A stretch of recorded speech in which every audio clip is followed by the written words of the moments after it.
So, as many of you are surely aware, the Nintendo Switch Online expansion pack recently dropped. While I've been anxiously anticipating more retro games to come to the Switch, after I saw that price tag for the subscription, as well as what you get with it, I made the video stating that I thought it was a total ripoff. Now, I was still going to subscribe to the service to cover it, to, talk about the games, how they run in that on my channel, actually go hands-on with everything, because if you're going certainly to review something, even if it looks bad, you should still play it. And let me be clear, despite the price tag, I was still excited to play a lot of these games on my Switch. I wouldn't be happy about paying that much for the access to them, but I was hyped to immediately jump into games like Ocarina of Time and Star Fox 64, not to mention getting something like Banjo-Kazooie on the Nintendo Switch later down the line. I mean, I was extremely excited for that. But when it went live the other night, I went to actually subscribe to it, upgrade my subscription, and I looked at that price tag and I just couldn't do it. I'm like, this is just too outrageous. And then, after it had been live for a little bit, I started seeing all these problems pop up with the games. Stuff like input lag, button mapping stupidity, and not only was I reaffirmed with my decision, I'm going to come out and say, this is the breaking point for me. I will not support this thing. I will stay subscribed to the basic tier, which is a piece of shit, don't get me wrong, I'm going to talk about that. But this $50 tier is such a slap in the face that I can't even force myself to give Nintendo a dime for it. Now, before I get too far into this, I want to say I have no problems with people who do want to pay for this thing. Other YouTubers, if you cover Nintendo especially, I totally get it. As someone who just does this for fun, I make YouTube videos for fun, it's not my job. So I have no problem skipping over what I don't want to bother with. And everyone else too. I'm not trying to get in your face and be like, you sons of bitches, this is your fault. Yeah, the idea that Nintendo is going to continue to do what they can get away with is totally true, but I don't believe in, coming after people who are going to enjoy this stuff. And I can totally see, especially if you were, say, going to get that Animal Crossing DLC, I could see why you see the value in this thing and have no problem with subbing, okay? But yeah, for me, I can't even bring myself to pay money for this garbage. I'm someone who has been bitching from day one about how terrible of an offering the current Nintendo Switch Online is and how it hasn't gotten much better. I remember seeing the whole app thing being like, am I being pranked? The lack of chat and messaging options on the actual system, even not having things like achievements, which I get, not everybody wants achievements, but it's something that it's so easy to implement. Why not do it? And if you're not going to do it, do something else. The Miiverse, for instance, was fantastic in my opinion, was by far more fun and engaging in terms of an online tool for a Nintendo console compared to anything being offered right now with the Switch, and that was, perk up your ears guys, free! You don't even have to compare Nintendo to the competition like Microsoft and Sony. Compare them to themselves! Beyond even the actual online functionality, what tier do I have to sub to get fucking folders on my Nintendo Switch? Or themes? And guys, I love the Switch. It's gonna go down as one of my favorite consoles, but the absence of these basic features and then having the gall to charge these premiums for these subscriptions, it's insane.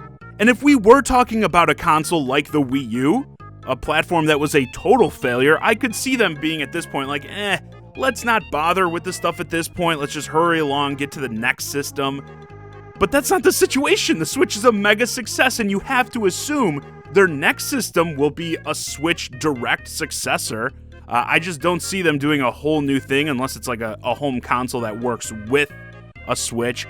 But with how successful this system was, coming off of the complete shit show that the Wii U was, I think they're going to want to ride this out for at least a while. So I'm sure if you added these, again, basic features to the Switch, it would be beneficial. When you come out with your Switch 2, you'll be able to kick things off and have that stuff already implemented. The actual quality of online play, first of all, just the options, like how many big online games that already even play on the Switch that people even want to play? And then again, how well does the online perform in those games? Do I even have to go into that? Is there really anyone who's that much of a fanboy who's going to fight me on that? So those have just been my issues with the basic subscription. And then you've got this expansion pack. I already talked about why I just think it's a straight up ripoff, again, in my video when we got those pricing details. Simply, if you didn't watch that, $50 per year to have access to some N64 and Genesis ROMs is insulting. Sure, they are going to add more games to the library, but going off the drip feed of NES and SNES games, I have no reason to believe that it's going to happen at a quick pace and end up with us having this, massive library in each of these systems. The inclusion of that Animal Crossing DLC, straight up, it's worthless to literally anyone who doesn't play that game right off the bat. And then to those who do want it, they lose it if they ever unsub. And I want you to think about this for a second. As they continue to do this, add more DLC, I'm sure they will, for other games to keep you subscribed to that higher tier. That'll all be the same deal. You'll pay hundreds of dollars over several years because it's such a deal. And then once you unsub, you've got nothing. And it may screw you over with your experiences in some of these games. Like, if you continue to play them, I don't even know how that's going to work. If they let you access DLC and then later on take that away and you have like a save having to do with the DLC, I don't know how that's all going to work. I'm sure it'll suck.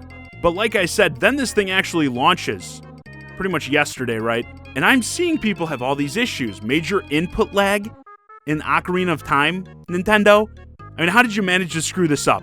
I feel like making N64 games run like shit on any modern hardware would be tough to do on purpose. You want me to call up any random modder and get that shit running properly on the Switch, Nintendo? I could probably get them to do it for like $10. You're a major company with insane resources. You can't get a game from 1998 running on your current system. I've got to admit, as somebody who always wanted this to be more of a virtual console type deal, as we've had in the past, you buy the game once and you've got it forever. You may have swayed me, Nintendo, because if that was the case and Ocarina of Time was, say, $8 to $10, I would have bought this game immediately and then I'd be stuck with that unplayable piece of garbage. So, maybe I should thank you, Nintendo. You saved me some money. Obviously, I believe this needs major pushback. People need to let Nintendo know this is unacceptable, not just by not subbing to it, but if you feel similar to me, letting them know how you feel on stuff like social media. Ignore all the fanboy defenders being like, this isn't the time, this tweet isn't about Nintendo Online Expansion Pack. It's always the time. I just don't want to see the negativity. Then get off social media, you baby. Like I said, for me, this is the breaking point. I don't want to even give them money for this to, again, even cover it on my channel or anything like that. And it's not even just like, oh, I'm principled or something like that. I can't force myself to do it. And like I said at the top, I don't have anything against you if you do subscribe to this thing. You can buy something and I can hate it and not buy it, and we can all coexist. And I'll even say maybe they'll stop screwing around and make this better, make all the games actually playable, add more games to it. If they added like GBA and GameCube games on top of what they have now without increasing the price, that'd be the key. I'd probably get on board. But again, given Nintendo's history, I doubt that's going to happen. They've let themselves get way too far behind in terms of these overall online offerings.